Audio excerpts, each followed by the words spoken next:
Danild's here. 2025 Winter Classic Invitational Student Cluster Competition, doing a team interview second round. We're checking back in on the Texas Tech team Matador. How y'all doing today? We're doing great. Yeah, Doing Yeah, good. pretty good. Yeah. Saturday morning, at least for me. Hmm. Love this dedication, guys. Very dedicated to this. Um, and we're doing these interviews at different times in the competition. And it's first time I've talked to you since boy, because we did that first interview fairly early. So you've been through a lot since I talked to you. You've been through the exam, right? hmm The HPC crash course exam and a couple of other things. I'm just taking a look to see. Well, first of all, what'd you think of that whole chunk? Only 16 and a half hours of video to look at. That's not hard. That's not bad, right? What'd you think of that? Was that material helpful? It Yeah. definitely was. Yeah, I think it was kind of Yeah, overwhelming that it was kind of long, but at the same time, yeah. you go through it, you realize that the material is not as dense as you might think it is. So No, yeah, yeah. But it did it pay off or for will it sure, pay off? yeah. Like Yeah. especially for the questions that we were answering, they were very Well, for specific. the questions, yeah, because that's how I wrote it. Yeah. So you Yeah. can assume that's gonna work. It paid off in the exam, but um, I think you're gonna use some of that, more of that, in the next challenge, the last one with Pittsburgh Supercomputing Center, because they're the ones that put that together, and they're the final. The mystery mentor has been revealed. It's them. hmm Um, but did it give you a different um, range and perspective of HPC, compute supercomputers, things like that? I mean, I think the tutorials kind of help, especially like the MPI or the OpenMP, you know, Yeah. because before that you run parallel programs, so you kind of understand how those work, and so it's really good to get your mind around, how do you do this, on a larger scale, distributed. So in that respect, it really did. And I think at the very least, since you had to go through them, it'll kind of give you some vocabulary that you didn't know. So some guy brings up in an interview, well, have you ever used OpenACC? You know what that is, right? Yeah. Okay.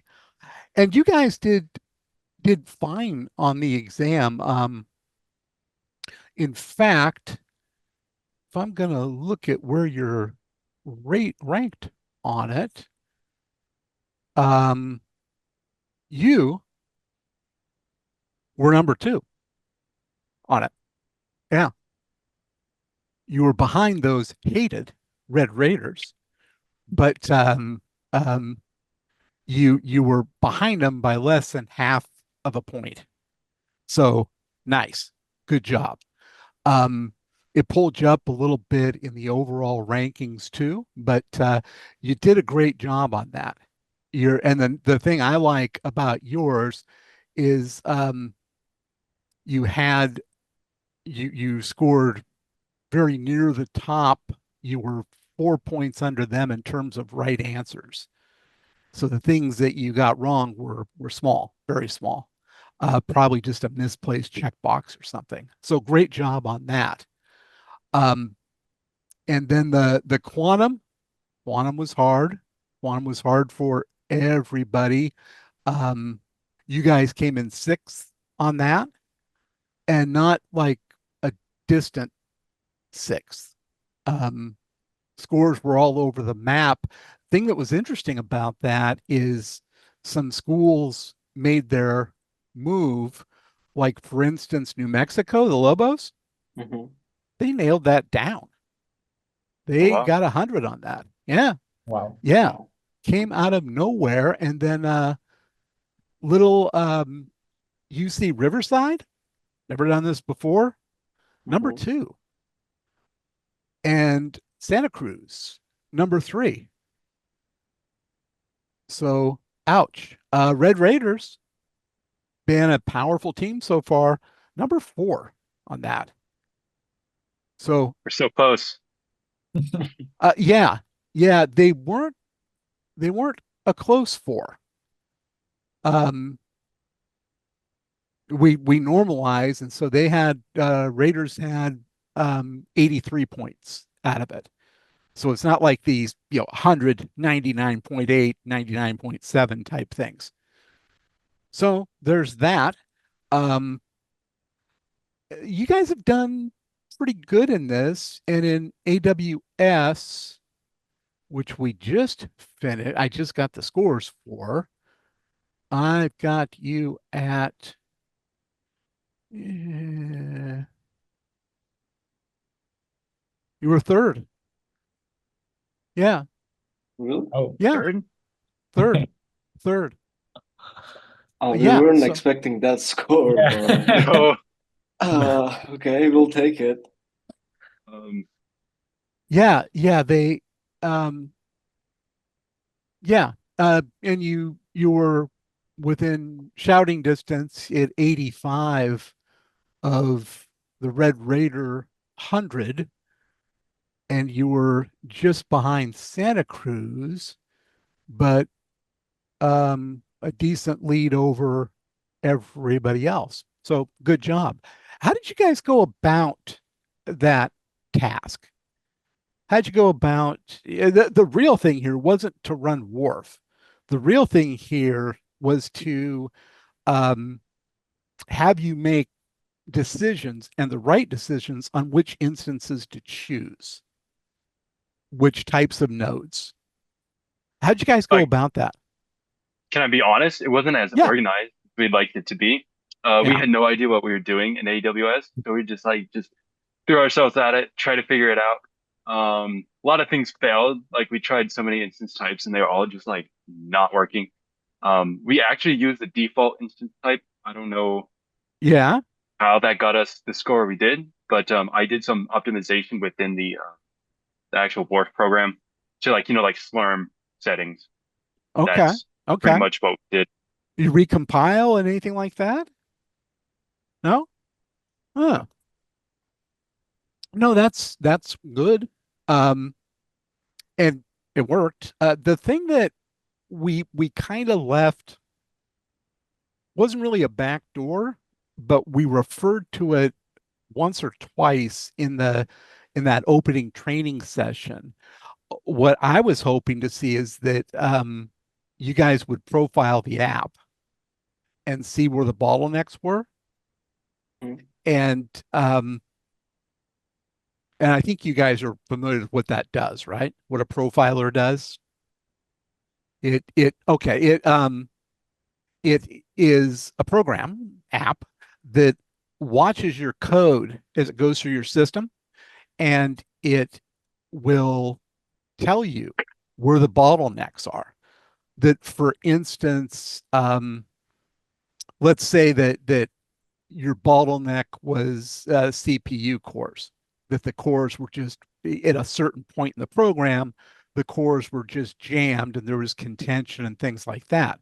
What that would tell you then is let's try a different instance that has more cores. Now, on the other hand, it could also show you that Wharf doesn't scale to that many cores.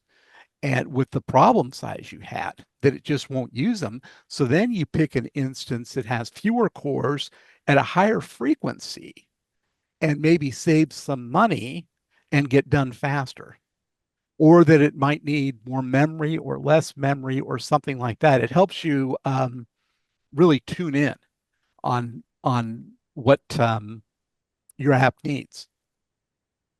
And that would have been cool, but don't feel bad. I haven't talked to a team yet that has used Mhm. one. So eh, next time, right? Yeah, Yeah. next time. One Um, thing we were really wanting to do, I was going to yeah. say that we didn't necessarily get time. I saw some teams doing it was the what is it, the spot instances.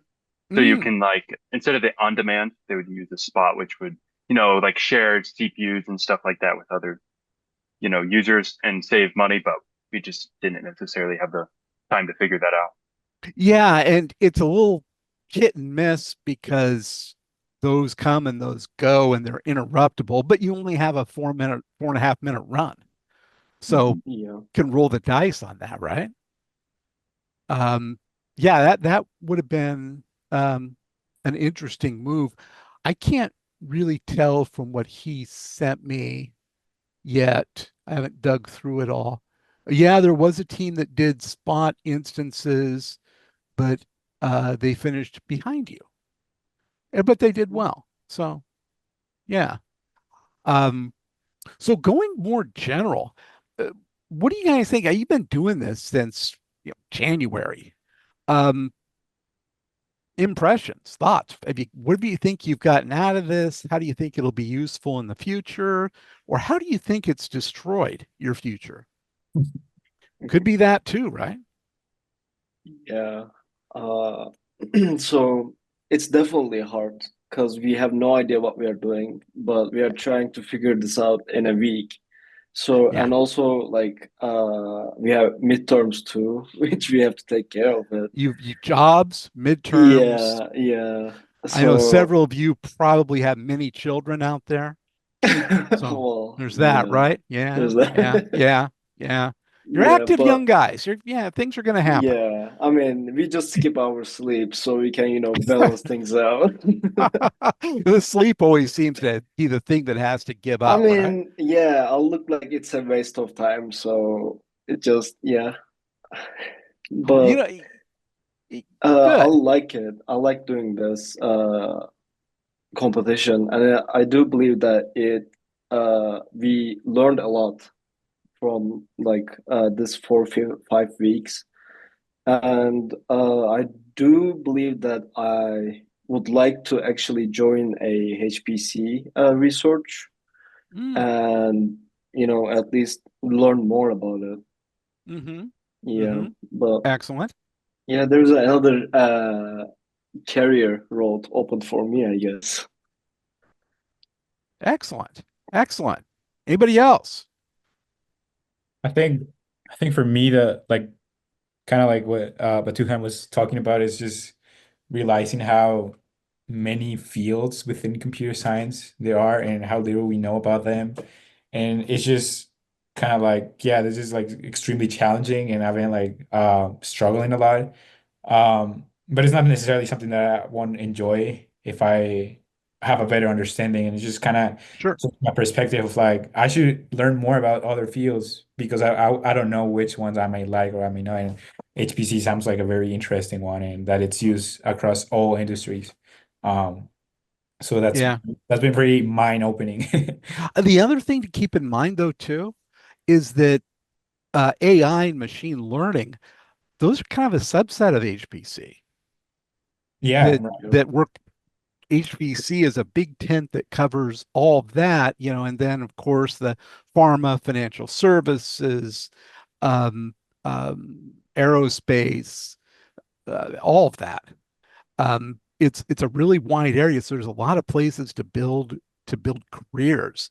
And the other thing to keep in mind, no one, no one is expecting to hire you as an intern or a full-time entry-level person and expect you to come right in and know all of it. They know that. And a couple of reasons why. Number one is that every organization does HPC different. They have different goals, they use different apps, they use a lot of stuff that isn't the same, that it's customized, right? And they have to because they found that that's the most efficient. The second Yeah. thing is they know that you're not being taught, you don't have any opportunity to have been taught how they run their stuff. And they know this. So real HPC experts are not born, they're not, there isn't a school to go to become one. They're built. And the organizations know that. The hiring managers know that. What they're looking for are the new hires, particularly out of school, who can learn, who are interested, who are curious, and who fit in. That's the big thing. All of that. And I think that's a lot of the reason why this competition is designed how it is. It's different than any other competition. It forces you to be in your teams longer. It gives you time to kind of soak in the tasks. Mhm. Um, and then you're working with five other mentor organizations that are completely different. And that's a lot of range. And you start talking about that with an interviewer that you ran real world stuff on five different supercomputers, including a quantum, um, that's going to get their attention. And that you did this, this wasn't just, we were demoing them. We were actually running code and optimizing them, trying to optimize them. Now, maybe some we did great, some we didn't, but there aren't a lot of computer science students that can say that. Yeah. And you can use that, and it will get you a lot more attention. So, yeah. Um, and so, have any career plans changed? I mean, you hear a little bit, I it wouldn't kind say of sounds like what we talked necessarily. about. Um, yeah, I definitely think it's opened my eyes to like the different applications of, even Hmm. things similar to HPC because it's very, diverse field. Like even if you're doing software engineering, you still need to run those programs. And so you'd have to deal with, Well, AWS, Dockerized, yeah. Oh, yeah. services. But And I think, if you're doing software engineering, you could be doing a hell of a lot of software engineering for HPC apps to right. customize them to make them more accurate, make them run faster, make them run on different architectures, things like that. So, I mean, there's a huge need for software engineers inside of HPC. Yeah, Yep. that's what I was thinking Mm, because I want to be a software engineer. yeah, we Yeah. definitely need them. Absolutely. So, yeah. Tanner, what are you going to do? Decide now. You'll be If I had to held to decide it. right now, it'd be research and Yeah, HPC. Yeah, like for a but lab or something. I guess if I had to decide right now, then yeah, Yeah, you do. You do have to yeah. decide right now. Which one? Um, NASA, Okay. first one that came to mind. Why NASA? I had to decide right now, and it's the first one that came to mind. Okay. But So kind of alphabetically, kind of free association. Okay. So yeah, do you have a particular interest in aerospace or something? not necessarily. I think it's Okay. cool. I haven't done a lot of research into it though. You basically want to go, I'm going to go ahead and just channel you for a second. I just sort of Okay. have the feel that with the hair and the hat, you basically want to go into a bar, sit down next to someone, say, "Well, yeah, what do you do?" "Oh, yeah, oh, really? Starbucks." "Oh, yeah, I work for NASA. I do software for them." You may have seen when one of those rockets went up, it Yeah, that stayed was me. straight up, then went to the right angle. Yeah, that was my little contribution. In fact, if it doesn't do that, it starts spinning and just explodes. Fiery explosion. Yeah. But yeah, it was me. So how is it like? What's it like working for Starbucks? How's that go? That's the guy you want to be, Yeah, right? yeah, See, I see other nodding heads here. Yeah, Yeah. yeah. But that's fine. That's fine. That's fine. That's good. I respect the move. Um, but it's been great having you guys in the competition. Um, and good group. You guys have worked hard. You've turned in your stuff. It's all good. I think this might be Michael Beebe's last year as a coach too. Yeah. oh, That's what I heard from him, I think. Mm, he's one of the best. He is actually. yeah, Definitely. He really is. There's a lot of the faculty advisor coaches who just sort of do it, but they don't really do anything. Hmm. Um, yeah. then really it's sort of hands off afterward, which is why I've designed the competition as it is. Mhm. But he's not. He's just a good guy.